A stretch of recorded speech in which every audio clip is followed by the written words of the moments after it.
I can't describe the hate for the Lone Ranger that surrounded it when it first came out. Even from the previews, people were just kind of rolling their eyes saying, really? Really? I'm not gonna lie, I kinda had that reaction looking at the trailers too. But when the critics got hold of it and the few people that actually went to see it, they just despised it. They said it was overly long, terribly written, horribly acted, and just made no sense half the time. So I guess a large part of me was really dreading having to review this film, but so many people have been talking about it, I guess it kind of made sense to do so. Having finally seen it, are they right?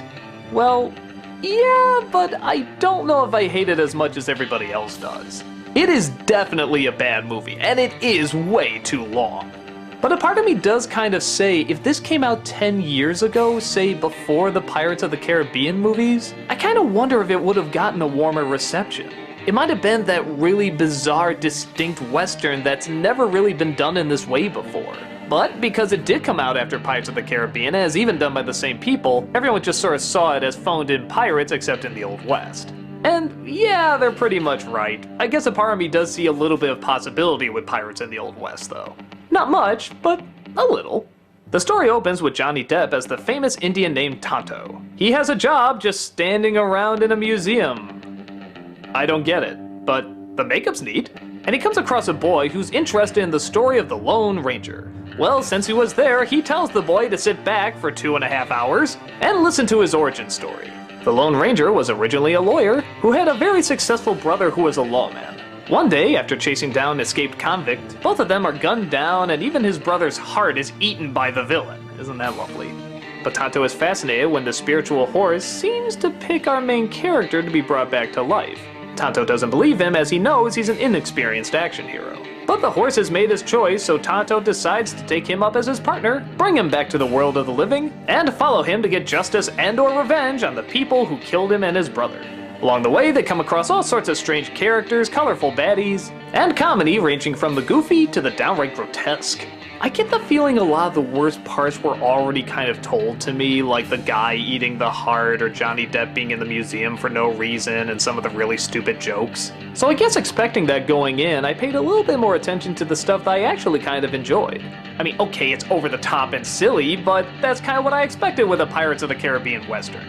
Everyone said Johnny Depp was just doing Jack Sparrow as an Indian in this version, and yeah, I see where they're coming from, but I don't know if I quite see it as that bad. I still think he's a good actor, and yeah, sort of the bug-eyed and closed-lipped thing is getting a little old, but he still kept my interest enough. Now, of course, why he was chosen to play a Native American when there's about a million other actors that are more qualified to do so, I'm not sure. Well, yeah, I do. He's a star, money, all that stuff. I know everyone says he's like 1/90th Native American, but how about somebody who's like majority Native American? Wouldn't that make a little bit more sense? Our main lead does a good job being the fish out of water in this new territory, trying to follow the law while also breaking it, and being fairly charismatic throughout most of it. The villains are mostly a bore, once again tying into some sort of complicated plot about the railroad and land ownership, and oh, who cares, we just want to see cowboys be cowboys. When it does do that, it's kinda neat, in that it's really weird. These are very bizarre towns with very bizarre people in them. But a part of me kinda likes that, because I don't see that much in westerns. I was even kinda liking the way they visually told the story. For example, there's this woman with a wooden leg who also wants revenge on the same person. Even though her business seems booming, she says that he ruined her career. Literally, all they do is show a picture of her as a ballet dancer, and you get it. No tons of dialogue, no big explanation scenes, it's just one picture, and boom, you understand. I like a movie that can do that. I only wish the rest of the movie was like that. At some point I found myself getting really bored and I looked on the DVD how long it was, and we weren't even at the halfway point yet.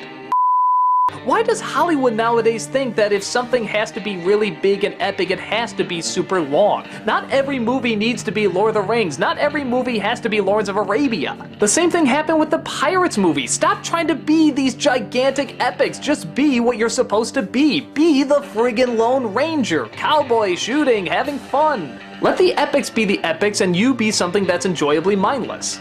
And I know it's ironic me saying that, seeing how I did an anniversary film that was 3.5 hours long, but that had a lot of characters in it, to be fair. This is two guys that we're following for an unbelievable amount of time. I don't care who you put in that role, that's gonna get boring after a while. So yeah, is the movie good? Absolutely not. Is it terrible?